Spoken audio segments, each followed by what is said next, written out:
Guys welcome back to our channel. రేపైతే మీకు second ఇయర్కి సంబంధించి ఎల్ఎఫ్ ప్రాక్టికల్ ఇంపార్టెంట్ టాపిక్స్ అయితే ఈ వీడియోలో అయితే నేను చెప్పబోతున్నాను. ఖచ్చితంగా మీరైతే ఇవి ఫాలో అయితే అవ్వండి. మీకు ఆల్రెడీ ఈ టాపిక్స్ అన్నీ అయిపోయి ఉంటాయి అని అనుకుంటున్నాను. ఒకసారి ఇవన్నీ రివైజ్ చేసుకోండి. సో ఫస్ట్ వన్ వచ్చేసి మసిల్ స్టిమ్యులేషన్.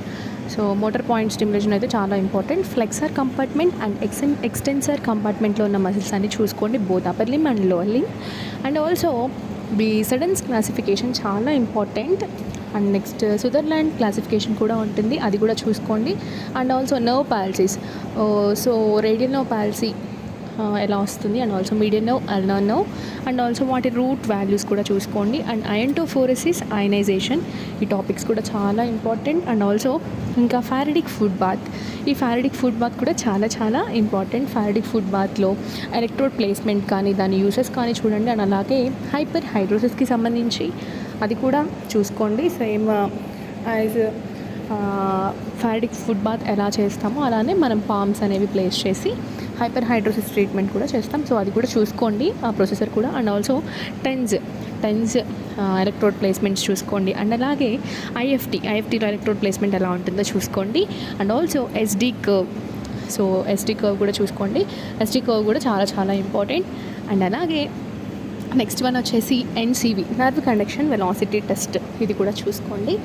సో ఇంకా నెక్స్ట్ వచ్చేసి pain pathway, pain gate theory కూడా చాలా చాలా ఇంపార్టెంట్. ఇవైతే చూసుకోండి. మీకు ఆల్రెడీ మీ కాలేజ్లో చెప్పేసి ఉంటారు కదా ఇవి ఈ టాపిక్స్ అని చెప్పేసి. సో అవి చూసుకోండి. And next faradic current and galvanic current differences చూసుకోండి. అండ్ ఆల్సో ఫారడిక్ కరెంట్ ఎప్పుడు యూస్ చేస్తారు, గాల్వనిక్ కరెంట్ ఎప్పుడు యూస్ చేస్తారు. అండ్ అలాగే బేసిక్ ఫిజిక్స్ కూడా చూసుకోండి. ట్రాన్స్ఫార్మర్స్ కానీ ఈఎంఎఫ్ కానీ మీకు ప్రతిదీ, స్విచ్ అంటే ఏంటి, ఫ్యూజ్ అంటే ఏంటి, అండ్ రష్యన్ కరెంట్స్ అంటే ఏంటి, ఇలా ఉంటాయి కదా ఈఎంఎఫ్ కానీ. సో ఇవి చూసుకోండి.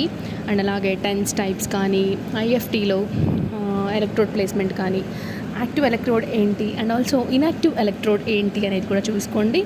సో అండ్ అలాగే క్రెబ్ బ్యాండేజ్ ఎలా వేస్తాము, సర్క్యులర్గా ఎలా, ఫిగర్ ఆఫ్ 8 ఎలా, అండ్ ఆల్సో క్రెప్ బ్యాండేజ్ ఎందుకు కడతాం, యూజెస్ ఇవన్నీ చూసుకోండి. బోత్ 6 inches అండ్ 4 inchesది కూడా తీసుకొని వెళ్ళండి.